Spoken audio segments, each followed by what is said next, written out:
One is Rashard Higgins at 4,200, who saw 6 targets after Odell Beckham Jr. went out last week. He's just flat out underpriced, I think, at 4,200 in a great matchup against the Raiders. And another guy in that same range, AJ Green, the king of dust himself, coming in at 4,500 and averaging 12 targets per game over the last 2 matchups and a good matchup against Tennessee this week. How do you feel about these 2 players? Yeah, so I think Higgins is a very good play at 4,200. Like you said, he's just clearly underpriced for his new role in the Browns offense, I think, as the wide receiver 1. And him and Baker have chemistry. Like, it shows when you see them on the field together. And Baker is just a better quarterback when Higgins is on the field. So I think he's in play this week. And yeah, I think cash games are going to center around if you want to play AJ Green or not at 4,500. I know you just called him the king of dust, but like you said, he's averaged 12 targets the past week, 15 points minimum, 15 last week, and 17 the week before. So are we seeing a resurgence from AJ Green? Is he not dust anymore? That's what we have to figure out. And it's going to be hard to not play him. I'll say it. 4,500. If he gets 10 targets, that's just a lot of opportunity at home against a Titans defense that is not good against opposing wide receivers and opposing passing attacks. So it's going to be hard to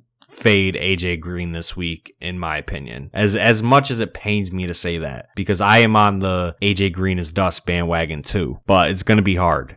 Yeah, I mean, I'd spent hours and hours researching and looking at this slate, and I simply didn't even see AJ Green's name. My brain just completely blocks his dusty ass out. So I scrolled past him a good 30 or 40 times looking through the player pool, never even saw he existed. So now I have to consider him, considering he's probably going to be massive chalk. But I mean, the ideal scenario, probably like a 30% chance this happens, is that he gets traded before this weekend's set of games.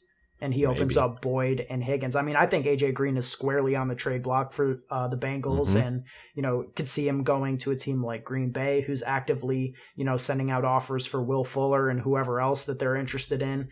Apparently, the Falcons aren't going to trade Julio. I could definitely see the Bengals trading AJ Green. I think that would be ideal for all of the rest of the Bengals pass catchers. Whether or not he's dust, I don't know. That's above my pay grade. But what I saw from him in terms of, that one play a few weeks ago where he just completely gave up on the pick and was just like watching, I can't play him after that. I don't care. So I'm out on AJ Green this week. Check out the Cash Pool article for my full thoughts. Maybe I'll come around on him